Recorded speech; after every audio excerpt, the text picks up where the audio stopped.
PM Modi इधर बड़ी बड़ी डील निपटा रहे हैं, भारत को चमका रहे हैं। पड़ोस में पाकिस्तान को देख लीजिए, शहबाज मुनीर को पब्लिक ने भूत बना रखा है। पीओके में जिस तरह से आजादी के नारे लग रहे हैं, पीओके में जिस तरह के हालात हैं, उसमें तो पीओके आज गया कल गया वाली बातें हो रही हैं। मुनीर और शहबाज ने पीओके के लोगों का दाना पानी रोक दिया, फिर भी वहां के लोग पीछे हटने को तैयार नहीं है। लोग कह रहे हैं मुनीर तो जनरल डायर की तरह बिहेव कर रहा है, जलियांवाला बाग बना रहा है पीओके को। हर दिन के साथ पीओके में हालात बिगड़ते जा रहे हैं। प्रदर्शन को लीड कर रही ज्वाइंट अवामी एक्शन कमेटी के नेता शौकत नवाज मीर की गिरफ्तारी के बाद आंदोलन और भड़क गया है पाकिस्तान में। शौकत नवाज की गिरफ्तारी से नाराज प्रदर्शनकारियों का गुस्सा फूट पड़ा। लोग सड़कों पर उतरकर नारेबाजी कर रहे हैं। शौकत नवाज मीर को उनके 2 करीबियों के साथ प्रशासन ने गिरफ्तार किया। शौकत नवाज मीर की गिरफ्तारी की तस्वीरें आई, जिसमें पाकिस्तानी रेंजर्स भी नजर आ रहे थे। पीओके में अब तक करीब 600 से ज्यादा नेता और कार्यकर्ताओं को हिरासत में लिया जा चुका है, लेकिन प्रदर्शनकारी डटे हुए। देखिए ना, रात का वक्त है, दिन का वक्त है, फर्क नहीं पड़ रहा। मोबाइल का लाइट जला के वहां आजादी के नारे लग रहे हैं।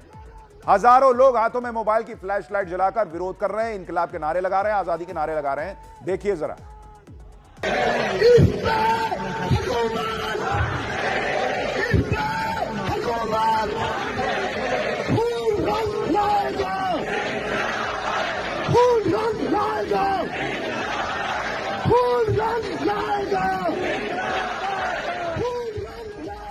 पीओके के नेता शौकत नवाज को मुनीर शहबाज ने जेल भेज दिया, लेकिन शौकत नवाज भी मुनीर शहबाज को खुली चुनौती देकर जेल गए।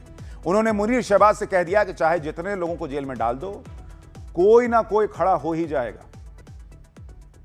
पहली क़यादत अगर अरेस्ट होगी तो दूसरी क़यादत मौजूद है, दूसरी अरेस्ट होगी तो तीसरी क़यादत मौजूद है। हमने हर चीज का हमने भी प्रॉपर इंतजाम करके रखा है। अल्हम्दुलिल्लाह अवाम हमारे साथ है, एक मैंडेट हमारे पास है। इंशाल्लाह हमें उम्मीद है कि हम कामयाब होंगे। देखिए, पीओके की आवाज दबाने के लिए मुनीर ने पूरी ताकत झोंक रखी है। पीओके के लोगों पर अत्याचार की अति कर दी। पीओके में पाकिस्तानी सेना की फायरिंग में अब तक 30 लोगों की जान जा चुकी है और 200 से ज्यादा लोग घायल हो चुके हैं। प्रदर्शनकारियों को झुकाने के लिए मुनीर शहबाज ने पीओके का हुक्का पानी बंद कर दिया। खाने पानी पीने की चीजें, तेल, दवाइयां, सबकी सप्लाई रोक दी। जरूरी सामान ले जाने वाली गाड़ियों को उन इलाकों में जाने से रोका जा रहा है जहां प्रदर्शन चल रहे हैं।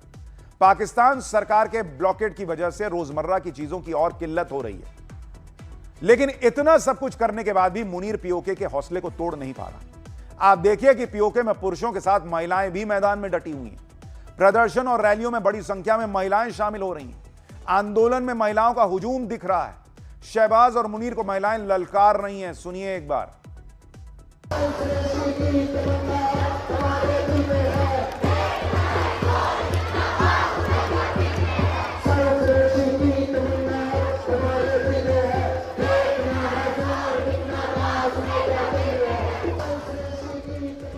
देखिए, पीओके में जो बवाल मचा है उसका एक कनेक्शन पीओके विधानसभा की उन 12 सीटों से है जो जम्मू कश्मीर के पीओके में आए कथित शरणार्थियों के लिए रिजर्व की गई। पाकिस्तान अधिकृत कश्मीर की विधानसभा में कुल 53 सीटें हैं। इसमें से 45 सीटें ऐसी हैं जिस पर प्रत्यक्ष चुनाव होता है और 45 में से 12 रिजर्व है।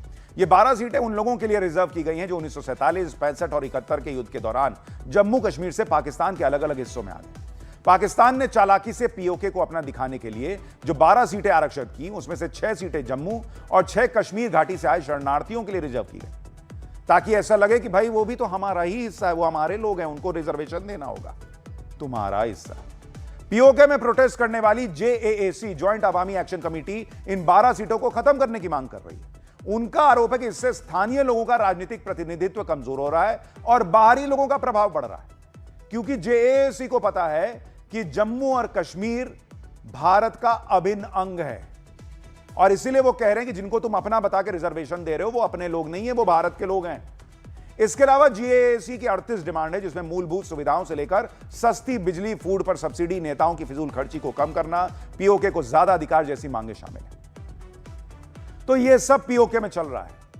मानवाधिकार संस्थाएं जो हैं वो कह रही हैं कि अति कर रखी है मुनीर ने वहां अत्याचार की, लेकिन वो बेशर्मी से पीओके में इस आंदोलन को खत्म करना चाहता है। लेकिन जिस तरह से बवाल बढ़ता जा रहा है, यह मामला इतना जल्दी ठंडा होता तो लग नहीं रहा। लेकिन बवाल तो भारत की राजनीति में विपक्षी पार्टियों के अंदर भी मचा